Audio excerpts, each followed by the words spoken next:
Hey guys, what is up? Welcome back and welcome to the channel. So what we got going on today is we're actually going to go over why my Polaris 570 died in the last video y'all saw, and I'll slap a little bit of footage up right about here.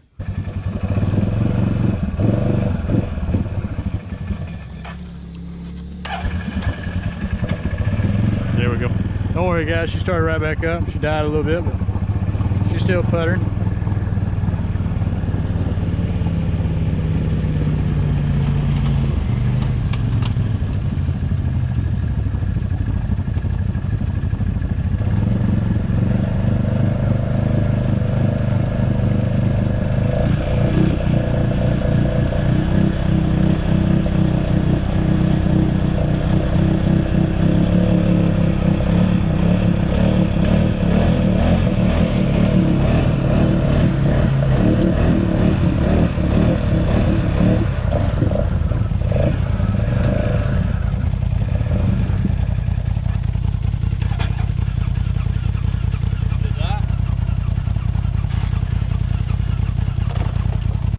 And all right guys, so as you can see, the four-wheeler died, and I'll actually give you just a little bit of an example.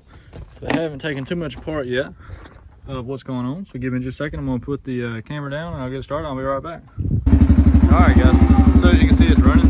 We do have a check engine light, so it is in park. All right, see how it died like that? And it'll do that whether you get on it slow just a little bit. As soon as you let off the throttle, it dies. And so what this problem is actually going to be is something I would have never thought, but it's a voltage regulator, which is just, if you take this, so this is your front, I guess, fascia is what a lot of people like to call it. But basically, it sits on there on the four-wheeler like so, like that. It's for T20, T25, I think, something like that. That's just Torx bit. Pull them off, pull that off. You can easily get your front diff check oil on it, but it's also where you can get to your voltage regulator. These guys don't want me making a video, but anyway, guys, the four-wheeler's putting out about 17 volts right now, which is way too much. So I was actually riding it, and the pod, as you can tell, it is dirty because we were on a ride when this happened. But the pod actually cuts in and out because of how much voltage it's putting out, and it can ruin these pods. So if you get this code, I think it's give me a second guys, I'll go through the trouble to even pull it up for you if I can remember how. Let's see here.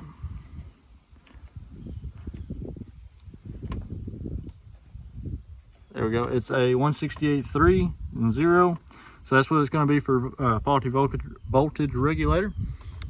But anyway guys, I'm gonna go ahead and hop to taking it out. It's just 2 bolts. It has a plug toward the back of the four-wheeler, and it goes into these terminals up top. But I'm gonna go ahead and jump to getting it out, and I'll show y'all the process, and then I will double check, make sure everything's good. All right guys, so I got the voltage regulator off. Not really too hard, but got an issue.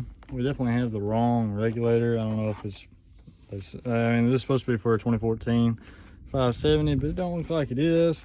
This is the plug. This runs all the way from the front of the four-wheeler to right in front of the motor. So that means you can see how long that one is, and you can see how long this one. This is an offset, which is something it's one of the best ones that people recommend. Is an aftermarket one, because the OEM ones they're not that great. Granted, this one has been on the four-wheeler for 6 years and done fine, but a lot of people I know, they went out as soon as they got their four-wheelers. But basically, if you want to take it off, which I have the rad kit and snorkel, so it makes it a little bit harder for me. I did everything through the grill right here, since I don't have the radiator. So as you can see, I can actually go up in here and see everything. So they're hooked onto your terminals right there. You pull those off, and then your plug for the 14s, maybe different for other models is what it's looking like, is right there. I did dielectric grease all my plugs and everything before. I snorkeled it and did all that, so that's why that plug's pretty clean. It don't look like I'm gonna be able to move my four-wheeler for a little bit. I can always hook that back up and get it going again though, no issue. But yeah guys, so I guess we're going to have to wait until we get another voltage regulator in, but that's how you take them off. I'm gonna go ahead and end the video here, I guess, since I don't have the other regulator. But MOSFET does make pretty good quality stuff. I just seem to have ordered or gotten the wrong part. Not really a huge deal. I'm gonna email them and we'll see how they do, and I'll keep you guys updated. But if your Polaris 570 keeps dying when you let off the gas, definitely make sure to check your voltage regulator. These do have a voltage gauge on them. However, on the 14s, you can't look at it. You can only see it if it's putting out too much or too little voltage. So that's kind of an issue on those. But nonetheless, guys, we're gonna go ahead and end the video, but I'm gonna catch you guys next time. Peace.